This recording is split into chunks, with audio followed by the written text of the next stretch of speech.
से हमारा मतलब है branch of chemistry which deals with the study of reaction rate and the factor affecting the rate of reaction. हमारी nature में बहुत सारे रिएक्शन हैं जो बहुत धीरे धीरे होती हैं, जैसे कोरोजन का प्रोसेस बहुत समय लेता है, धीरे धीरे होता है। कुछ ऐसे प्रोसेस हैं जो बहुत फास्ट होते हैं, जैसे पेपर का combustion.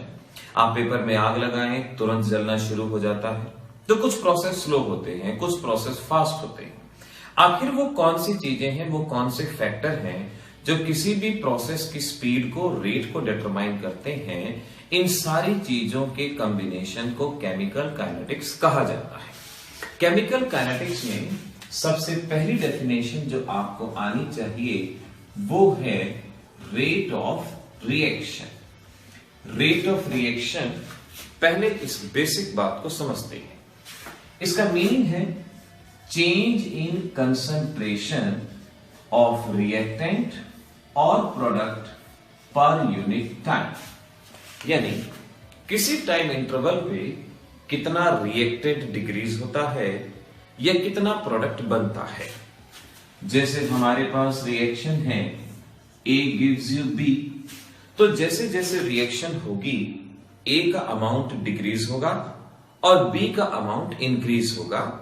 So change in concentration per unit time, यानी मैं ऐसे कह सकता हूं कि रेट ऑफ रिएक्शन होगा डेल्टा E। डेल्टा E का मतलब हुआ चेंज इन कंसंट्रेशन। सपोज आपने 10 मोलर लिया था, लेकिन 2 मिनट्स के बाद 8 मोलर बचा, तो चेंज कितना हुआ? 10 माइनस 8, 2 मोलर। तो change in concentration of A divided by change in time, और B के विद रेस्पेक्ट भी हम कह सकते हैं change in concentration of B divided by change in time. तो किसी भी रिएक्टेंट और प्रोडक्ट की कंसंट्रेशन में क्या चेंज है, क्या टाइम है, इसे हम रेट ऑफ रिएक्शन कहेंगे। जैसा कि हम जानते हैं कि रिएक्शन के दौरान रिएक्टेंट का अमाउंट डिक्रीज होता है, प्रोडक्ट का अमाउंट इंक्रीज होता है।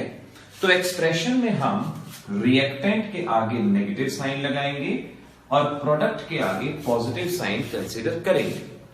नेगेटिव साइन के बारे में ध्यान रखें, इसका मैथमेटिकल सिग्निफिकेंस नहीं है, ये सिर्फ ये रिप्रेजेंट करता है कि रिएक्शन में रिएक्टेंट की कंसंट्रेशन लगातार डिक्रीज हो रही है। इस तरह से इसे रेट ऑफ रिएक्शन कहा जाएगा।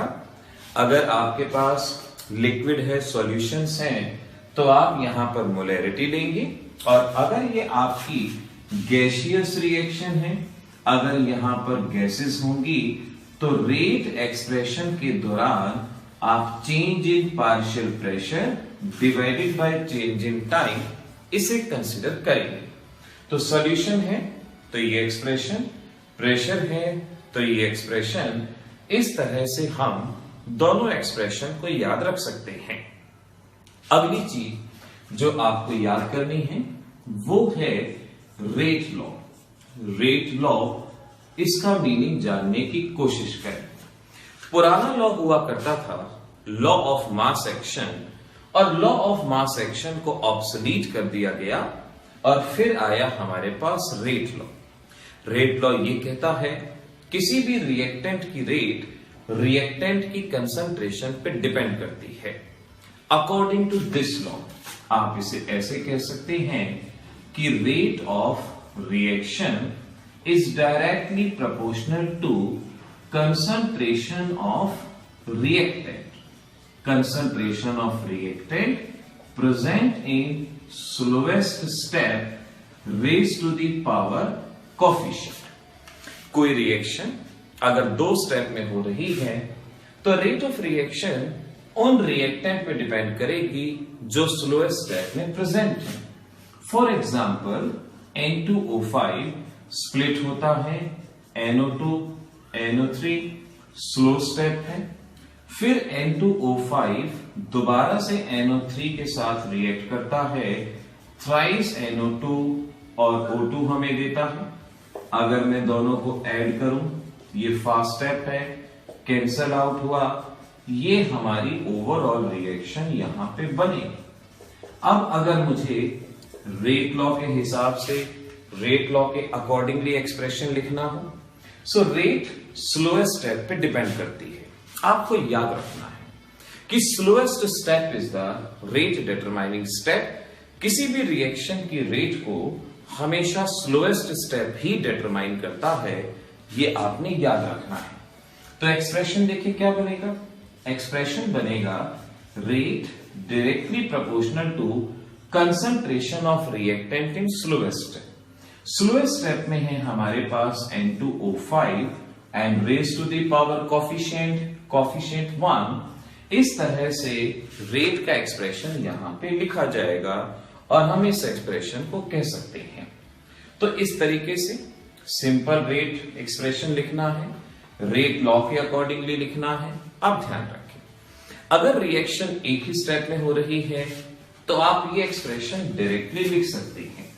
फॉर एग्जाम्पल, आपकी रिएक्शन है H2 plus I2 gives you twice HI।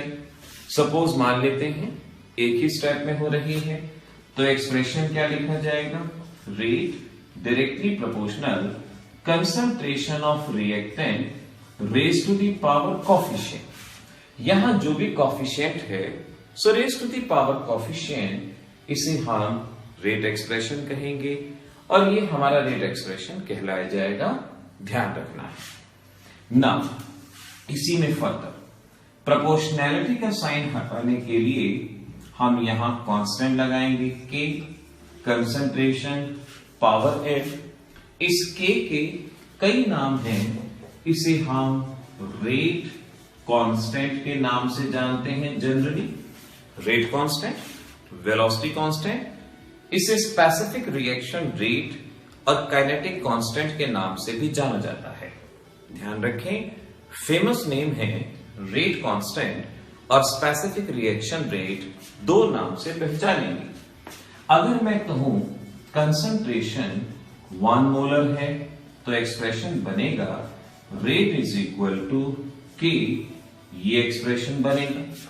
अब मुझे अगर के को डिफाइन करना है तो के को मैं कैसे डिफाइन करूंगा, it may be defined as rate of the reaction when concentration of reactant is 1 molar. जब रिएक्टेंट की कंसंट्रेशन 1 मोलर है, उस वक्त रेट ऑफ रिएक्शन को स्पेसिफिक रिएक्शन रेट या रेट कांस्टेंट के नाम से पहचाना जाएगा।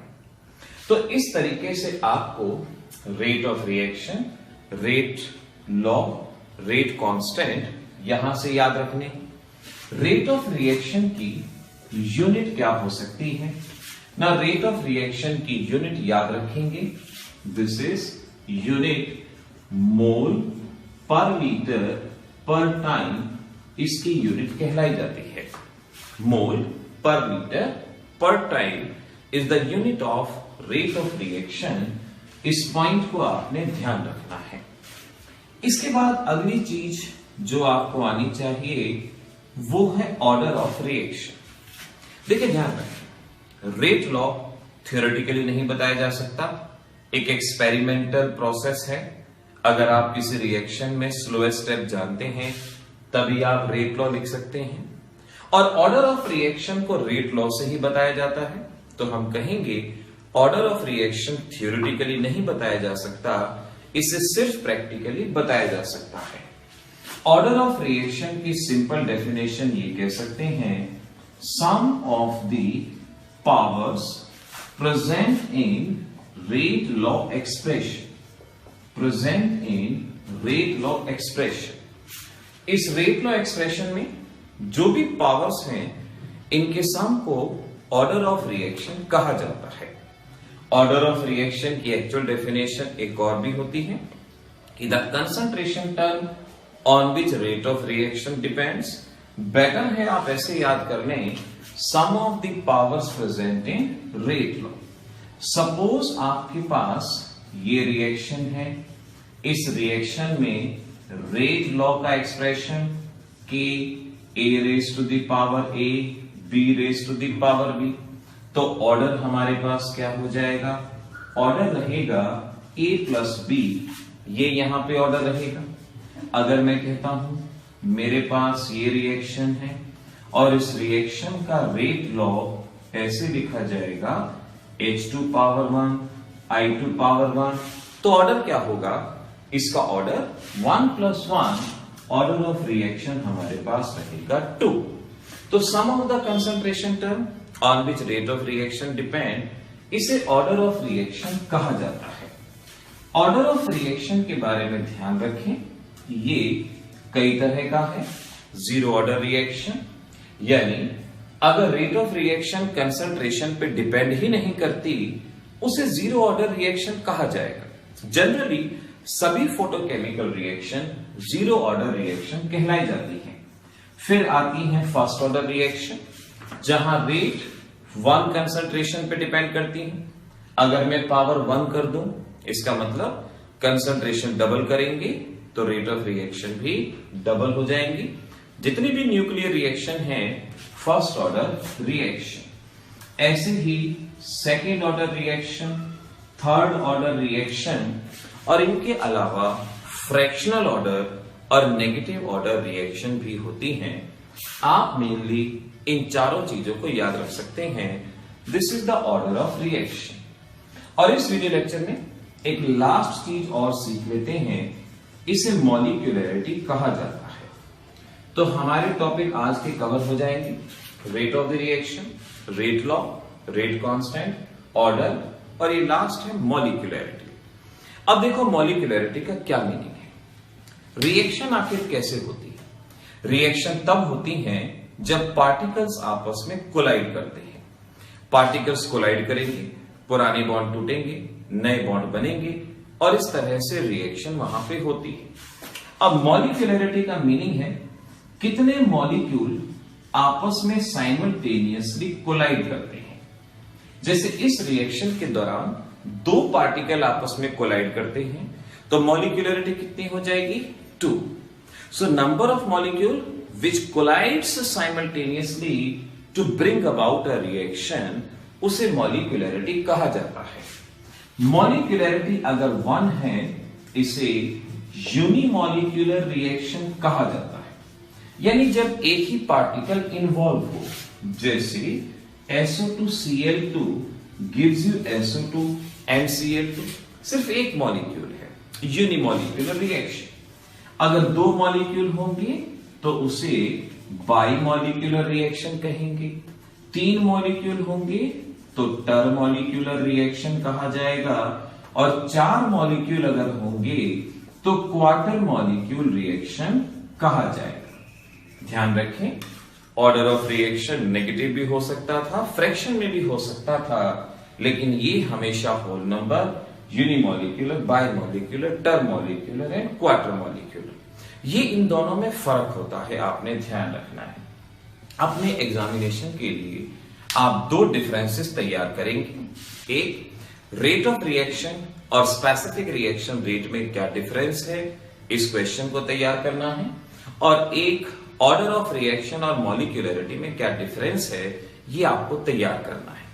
तो इस फर्स्ट वीडियो लेक्चर के अंदर हम केमिकल काइनेटिक्स की इन बेसिक बातों को बहुत अच्छे से क्लियर करेंगे और बाकी नेक्स्ट वीडियो लेक्चर के अंदर हम सीखेंगे कि हमें कितने पोर्शन पे कितना स्ट्रेस देना होगा।